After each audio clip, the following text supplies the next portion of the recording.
राधे राधे दोस्तों, आप सभी का स्वागत है आपके अपने चैनल व्रत पूजन और कहानियाँ में। मैं आज आपको कार्तिक माह में सुनी जाने वाली तुलसा माता की कथा सुनाने जा रही हूँ।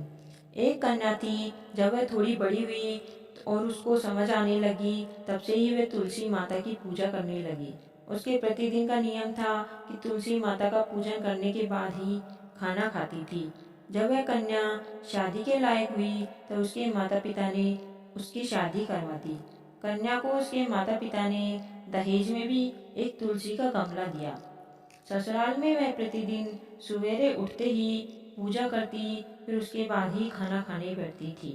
उसकी दो जेठानियां थी। वो दोनों उसका मजाक उड़ाती थी कि बड़ी नियम धर्म वाली बनती है। उन दोनों को उससे बहुत ही जलन होती थी, इसलिए वो दोनों तुलसा जी का गमला छुपा देती थी।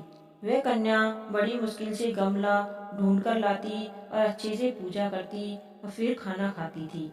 वह गमला ढूंढ कर लाती तो एक दिन उसकी जेठानियों ने गमले को घर से दूर फेंक दिया। कन्या ने खूब ढूंढा पर उसे गमला नहीं मिला। वह बहुत ही परेशान हो गई। एक दिन तो उसने खाना भी नहीं खाया।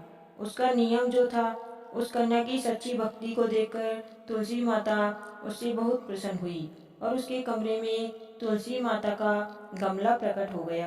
अगले दिन सुबह जब वह उठी तो क्या देखती है कि उसकी खाट के चारों कोनों पर तुलसी माता का गमला आ गया है।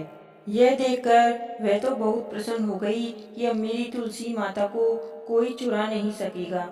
पूजन करने के लिए भी कहीं और जाना नहीं पड़ेगा और मेरी तुलसा माता को कोई फेंक भी नहीं सकेगा। वह तो जल्दी से उठकर स्नान करती और तुलसी माता की पूजा कर लेती। जब वह खाना खाने बैठती तो उसकी जेठानियां मजाक करने लगी कि लो, देवरानी का तो नियम धर्म पूरा हो गया। उससे पूछती हैं कि तुलसा जी की पूजा कर ली क्या? देवरानी धीरे से बोलती है, हाँ कर ली। जेठानी बोलती है, कहाँ से कर ली पूजा? गमला तो हमने फेंक दिया। देवरानी कहती है कि देख लो, मेरे कमरे में खाट पर तुलसा जी लग रही है। जेठानियाँ बहुत शर्मिंदी हुई और बोली कि देवरानी जी, तेरी सच्ची भक्ति है, हमने तुझे बहुत परेशान किया, हमें माफ कर दो। देवरानी ने उनको माफ कर दिया।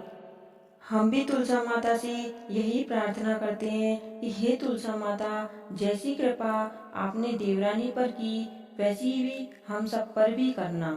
कहानी सुनने वाले और सुनाने वाले सभी का भला हो, आपकी सभी मनोकामनाएं पूरी हो। कार्तिक की और कहानियां सुनने के लिए चैनल को अभी सब्सक्राइब करें और कहानी को शेयर करें। धन्यवाद। आपका दिन शुभ हो।